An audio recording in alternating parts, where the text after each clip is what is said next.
जयपुर के नजदीक भाकरोटा का यह कमला नेहरू नगर आज एक नई गवाही दे रहा है, राजनीतिक गवाही दे रहा है।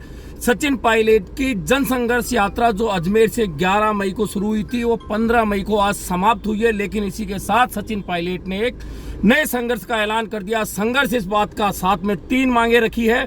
सचिन पायलट ने कहा है कि आरपीएससी को भंग करके नई व्यवस्था बनाई जाए ताकि लोगों का विश्वास फिर से कायम हो। इसी के साथ उन्होंने कहा है कि आरपीएससी के पेपर देने वाले लोगों जो भी बच्चे थे, उनका जो आर्थिक नुकसान हुआ है उनको मुआवजा दिया जाना चाहिए। वहीं वसुंधरा राजे शासन के भ्रष्टाचार की जांच होनी चाहिए। यदि 15 दिन में ये सब मांगे नहीं मानी गई तो फिर पूरे प्रदेश में संघर्ष करूंगा।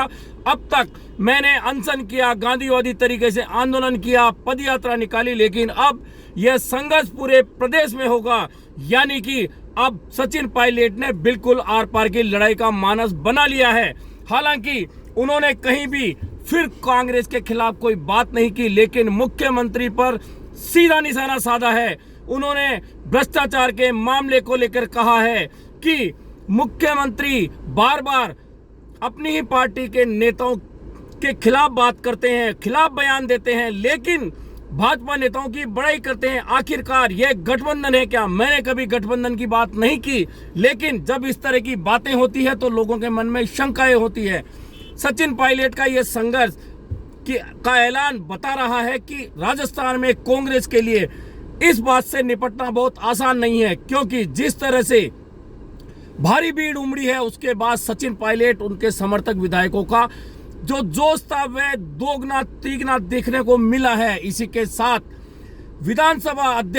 पूर्व विधानसभा अध्यक्ष दीपेंद्र सिंह शेखावत ने कहा है कि जिस तरह के आरोप लगते हैं, जिस तरह की अलाइनमेंट बिगड़ने की बातें सरकार की हो रही है, ठीक नहीं है। और सचिन पायलट के जैसा नेता अगर सड़कों पर निकल रहा है और जब संघर्ष हो रहा है तो निश्चित मानिए बदलाव होके रहेगा। वहीं मंत्री राजेंद्र सिंह गुढ़ा ने कहा कि सरकार का अलाइनमेंट बिगड़ चुका है और भ्रष्टाचार के तमाम रिकॉर्ड टूट रहे हैं। उन्होंने कहा कि कर्नाटक में भ्रष्टाचार के खिलाफ कांग्रेस ने लड़ाई लड़ी, वहां 40% भ्रष्टाचार की बात थी, लेकिन यहां तो उसका भी रिकॉर्ड टूट गया है। यानी कि राजेंद्र सिंह गुढ़ा ने अपनी ही सरकार को निशाने पर लिया है। वहीं वरिष्ठ मंत्री हेमाराम चौधरी ने मंच से कहा, एक कहानी सुनाते हुए कहा कि बाज ने गलत गले में माला डाल दी, वह राजा बन गया और उसने अपने दोस्तों को ही खत्म करना शुरू कर दिया, जिनका वह लीडर था उनको ही खत्म करना शुरू कर दिया। वैसा ही कुछ राजस्थान में हो रहा है। साथ ही उन्होंने मुख्यमंत्री की ओर से लगाए गए आरोपों का जवाब देते हुए कहा कि यदि हम गलत हैं, हम भ्रष्टाचारी हैं, हमने पैसा लिया है, तो फिर आपने हमें अपनी सरकार में क्यों रख रखा है? हमें सरकार में रहने का कोई शौक नहीं है। साथ ही हेमाराम चौधरी ने कहा कि अगर हम गलत हैं तो हम मंत्री क्यों हैं? हमें तुरंत अपनी सरकार से हटा देना चाहिए।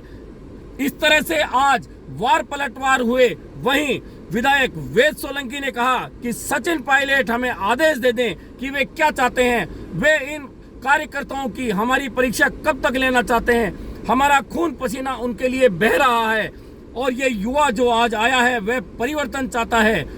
उन्होंने मुख्यमंत्री पर निशाना साधते हुए कहा कि हम पर भ्रष्टाचार के आरोप लग रहे हैं। पैसे के हिसाब की बात हो रही तो मैंने मुख्यमंत्री निवास पर फोन किया और कहा है कि मैं हिसाब देने को तैयार हूं, आप मुझे बुलाइए, लेकिन मुझे आज तक नहीं बुलाया गया है। यदि आप बुलाएंगे तो हम हर पैसे का हिसाब देंगे। यानी कि सचिन पायलट के जनसंघर्ष यात्रा के इस अंतिम पड़ाव पर आज अपनी ही सरकार पर सभी नेताओं ने जमकर निशाना साधा है। सचिन पायलट ने कहा है कि मेरी व्यक्तिगत किसी से कोई लड़ाई नहीं है, मैं किसी नेता के खिलाफ नहीं बात कर रहा, लेकिन हमने जो बातें कही थी, विपक्ष में रहते हुए कही थी, आखिरकार उन्हें पूरी करनी पड़ेगी, क्योंकि हमें अब चुनाव में जाना है। और यदि हम चुनाव में जाएंगे तो किस मुंह से जाएंगे? जनता जब हमसे पूछेगी कि आपने जो आरोप लगाए थे उन आरोपों का क्या हुआ। इसलिए सचिन पायलट ने 15 दिन का टाइम दिया है। लेकिन ये जो 2 बड़ी मांग उन्होंने की है कि आरपीएससी को भंग करके नई व्यवस्था लागू की जाए, वहीं आरपीएससी के जितने भी पेपर लीक हुए हैं और उनसे जिन परीक्षार्थियों को आर्थिक नुकसान हुआ है उन्हें आर्थिक मुआवजा देना होगा। वहीं भ्रष्टाचार की जांच, वसुंधरा राजे सरकार के भ्रष्टाचार की जांच करनी होगी और इसके लिए उन्होंने 15 दिन दिए हैं। यानी कि सचिन पायलट ने सीधे सीधे आर पार की लड़ाई का ऐलान कर दिया है, क्योंकि सचिन पायलट की जो तीनों मांगे हैं 15 दिन में पूरी किया जाना संभव नजर नहीं आता, क्योंकि अभी तक तो मुख्यमंत्री ये कहते रहे हैं कि वसुंधरा राजे ने उनकी सरकार बचाई है और इस बात को लेकर खुद हेमाराम चौधरी ने भी कहा कि हम कंफ्यूज हैं कि आखिरकार सरकार कांग्रेस की है या भाजपा की है, क्योंकि मुख्यमंत्री वसुंधरा राजे की बड़ाई कर रहे हैं। जनता भी कंफ्यूज हो रही है कि आखिरकार सरकार किसकी है।